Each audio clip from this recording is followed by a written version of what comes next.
Hello students, I am Dr. Abhijit Shah from Department of Chemistry. I am taking BTech chemistry courses. So in this lecture, I will discuss on mechanical properties of solid. So this is a chapter of module 5 of your BTech syllabus. In module 5, we have discussed XPX, XRD.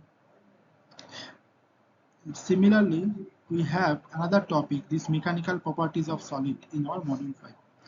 So today from this discussion, we'll understand what is stress, what is strain, and most importantly, the relation between stress and strain. So this module will help the engineering student to design or to select material for their design of some building material or some plastic material or some right. So engineering students are using different type of material. So which material will be appropriate for his design, we can understand from this lecture. So this lecture is basically on solid particles or solid materials. So in solid material, there is two type of properties. One is elasticity is one property and plasticity is another property. So first we'll discuss these two properties of a solid material. So what is solid? A solid has a definite shape and size. In order to change or deform the shape or size of a solid body, force is required. Right? Without force, we cannot change the shape of a solid material. For example, if you stretch a spring by gentle pulling its end, the length of the spring increases slightly, right? When you leave the end of the spring, it regains its original size and shape. The property of an object for which it tends to regain its original shape and size when the applied force is removed is known as elasticity. And the deformation caused is known elastic deformation. Right? Now, if you have a solid material, now if you applied some force on the solid material, and because of your force, if the material change its shape, and when the applied force is removed, and if the material returns to its original size and shape, then this property of the material is called elasticity, right? And if, however, if you applied force to a lump of mud, it has no tendency to regain its previous shape and it gets permanently deformed. Those substance is called plastic, and this property is called plasticity. So what is elasticity? What is plasticity? We have understood from this slide. The difference between elasticity and plasticity is that plastic material, if you deform a plastic material, then it will not return to its original size and shape. But if we deform elastic material, it will return to its original size and shape if the applied force is removed. Right? So what is plastic material and what is elastic material? I hope you have understood. The elastic behavior of material plays important role in engineering design, right? So because by this knowledge you can select the material like steel or concrete which is required. For example, you want to make some bridge or automobile or rope. So which material will be appropriate for your design? You can select by the knowledge of the elasticity and plasticity of the material. Next is the what is the driving force. Now you have to know a little bit chemistry, a little bit physics. What is the driving force behind this elastic behavior of solid? Because elastic materials is much more important material. So what is the force behind this elasticity? In solid, each atom or molecule is surrounded by neighboring atom or molecules. These are bonded together by interatomic or intermolecular forces and stay in a stable equilibrium position. Right. So in a solid material, there are atoms. In between atoms, there is intermolecular force. Because of that intermolecular force, atoms are present in a stable equilibrium position. When a solid is deformed, the atom or molecules are displaced from their equilibrium position, causing a change in the interatomic or intermolecular distance. Right? When we are applying the force, that uh, interatomic force is disturbed, and because of that, interatomic distance actually change. So when the deforming force is removed, the interatomic force tends to drive the atoms back to its original position. Thus, body regain its original shape and size. So, in case of elastic material, when we apply the force, the interatomic force actually changes. But still, an interatomic force is there. So, atoms are present in a definite position. When we applying the force, atoms are going little bit away from each other.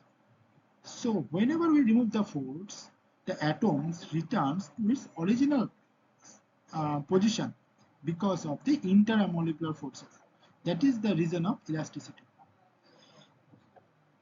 Now, when we discuss this elasticity, there are two important terminology: stress and strain. Okay, what is stress and what is strain? So, when a body is subjected to a deforming force, right? If we when a body is subjected to a deforming force, means if we have a spring, now if we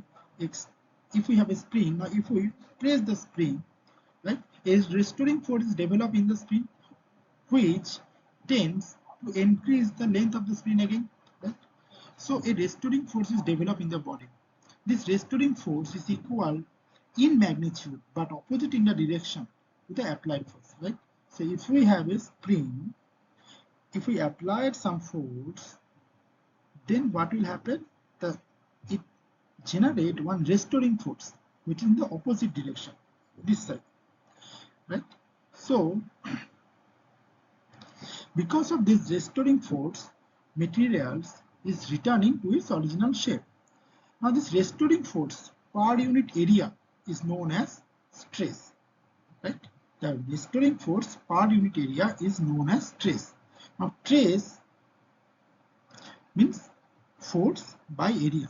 So if they applied force to a cross section area A, then force will be F by A, and the unit will be, force unit is Pascal, area is meter square, so unit will be Newton, sorry, force unit Newton, area meter square, so unit of stress will be Pascal.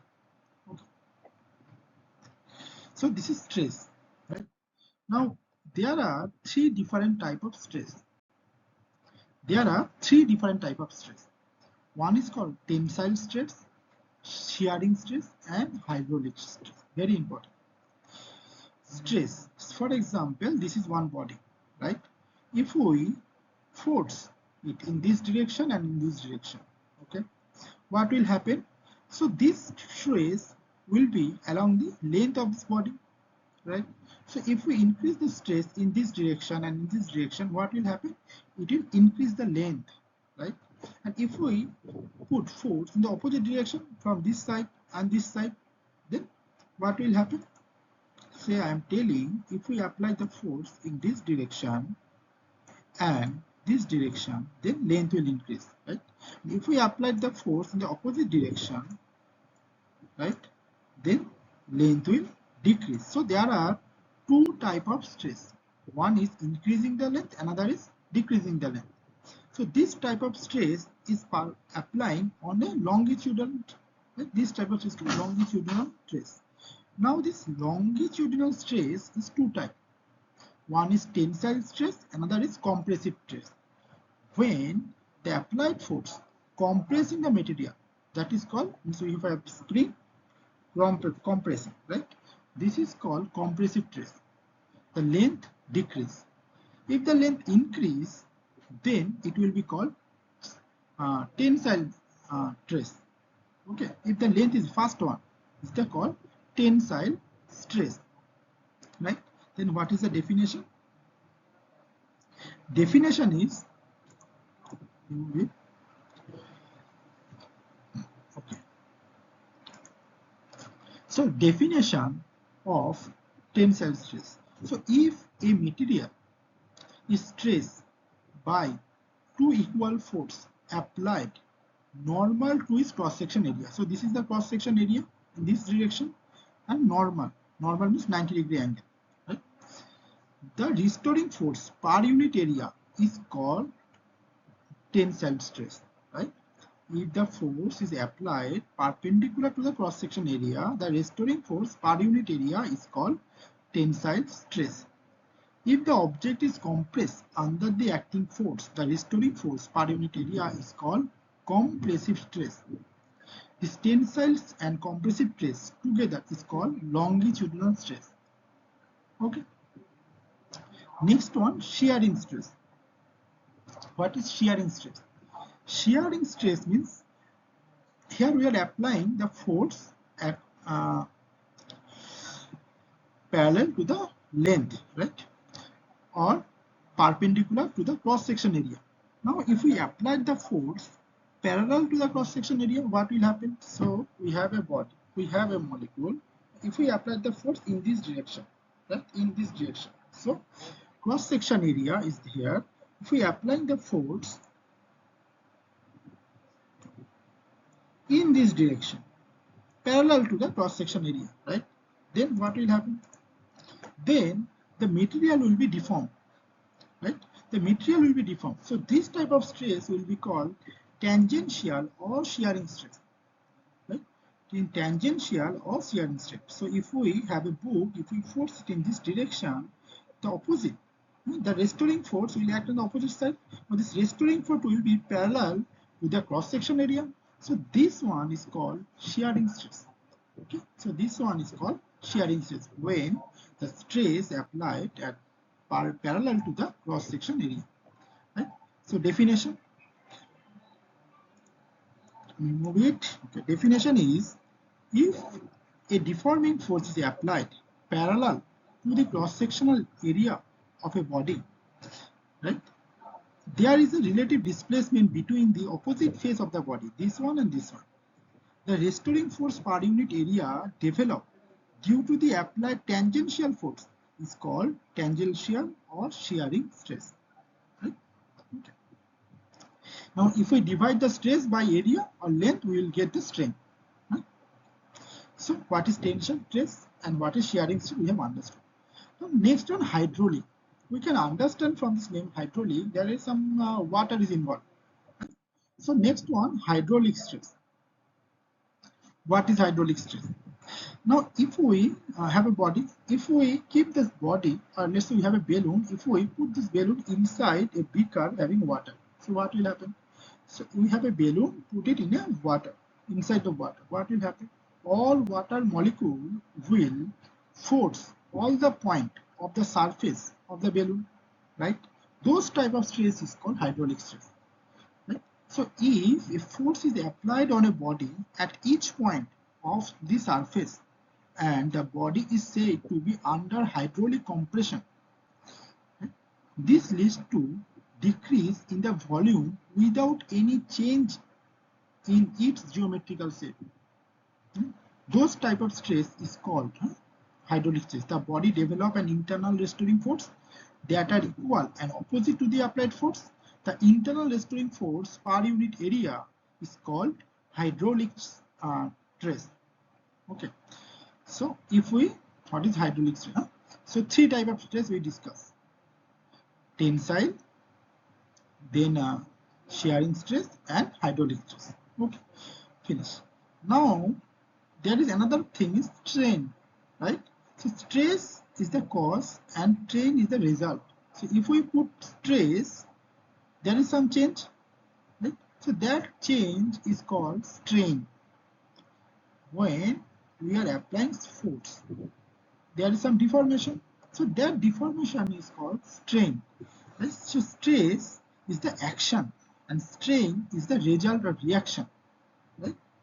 So for small dimension dimension, the stress and strain are proportional. Means if we increase the stress, strain will also increase. Let's say, right?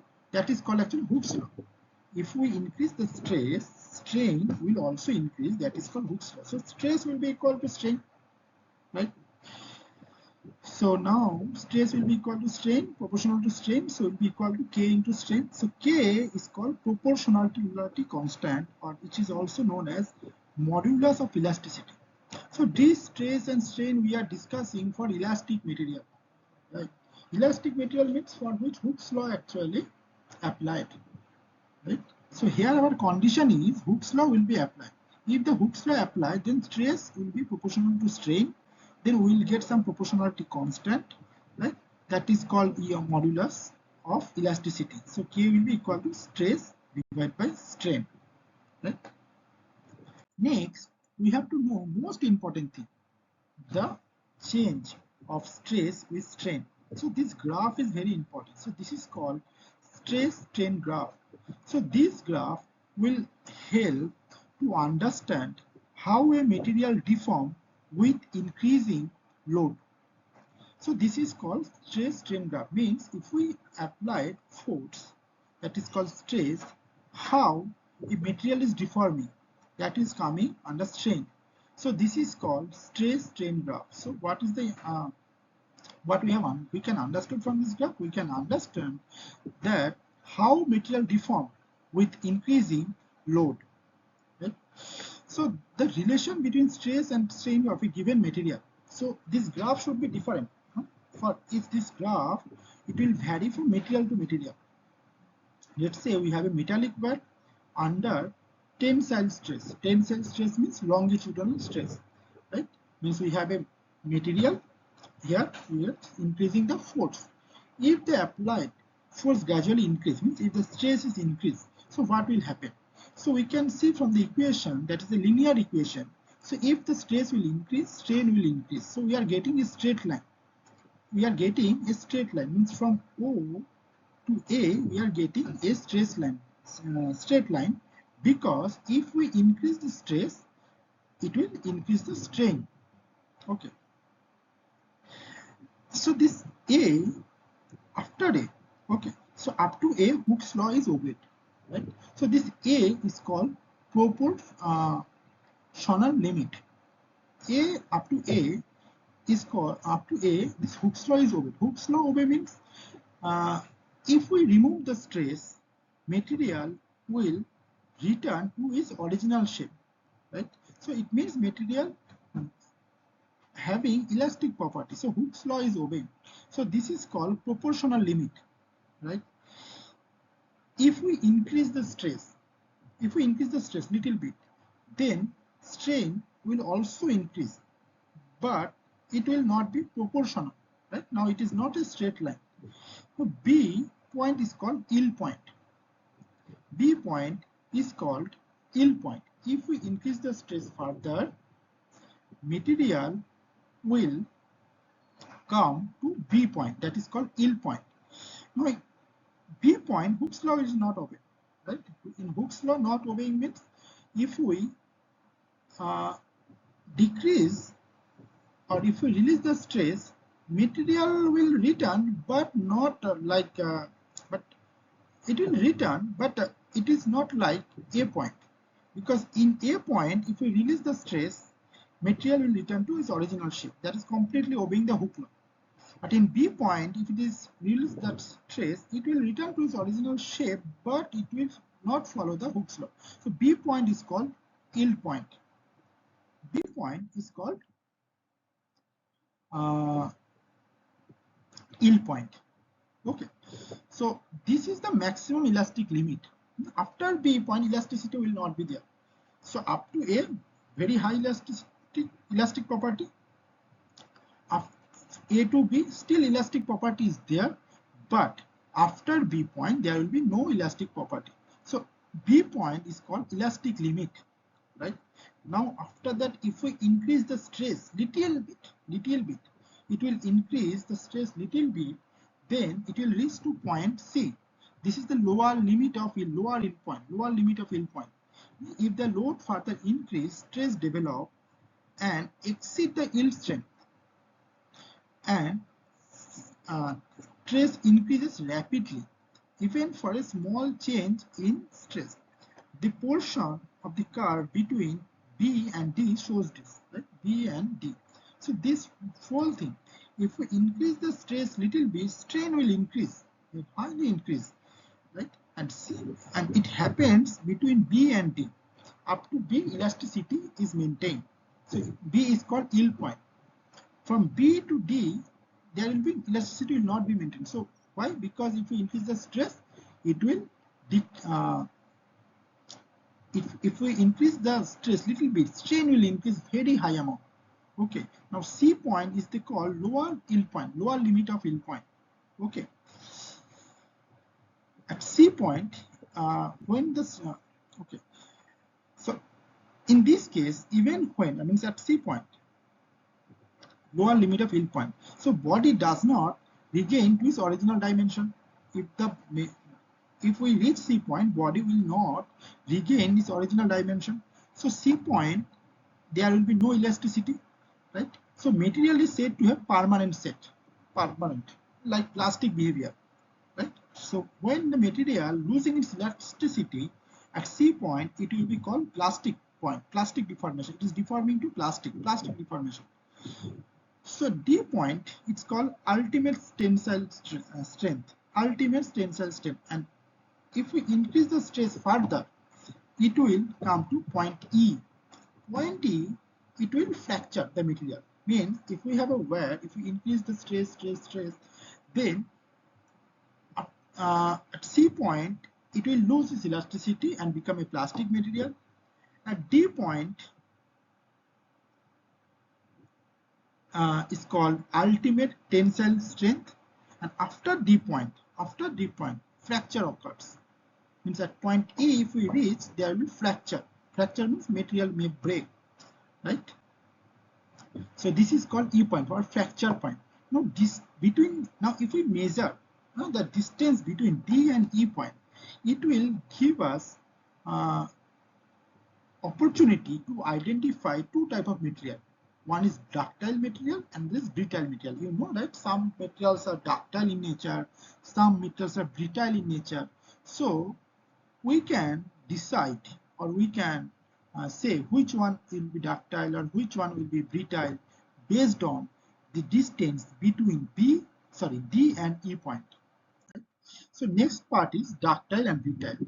So if the ultimate strength and fracture point are close, ultimate strength means the D point and fracture point means E point are close, the material is said to be brittle, right? If the D point and E point are very close, material will be called brittle. If the ultimate strength and fracture point are far apart, then material will become ductile, right? Ductile. So example, our bone, cast iron, ceramic material, concrete, they are the example of brittle material. Then aluminium, copper, they are the example of ductile material. Okay. Understood, right? Last point. Fatigue. Material fatigue is a phenomenon when structure, right? One solid structure fail when subjected to a cyclic load. Cyclic load means increasing stress and decreasing stress, like that. So if a material is subjected to a cyclic load, the structural damage occurs.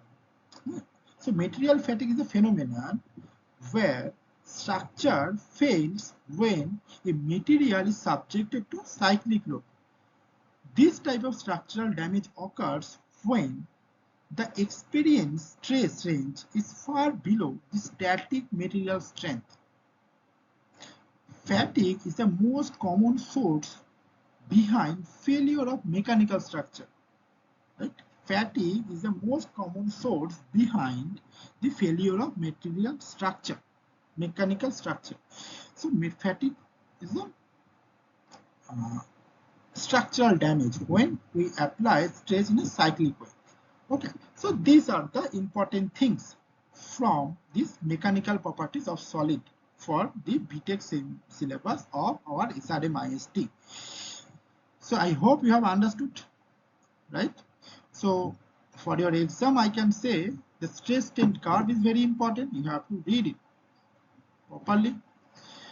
What is the definition of tensile stress, hydraulic stress, shearing stress is important. Okay, so those are the things. So thank you, friends. We'll stop this lecture here.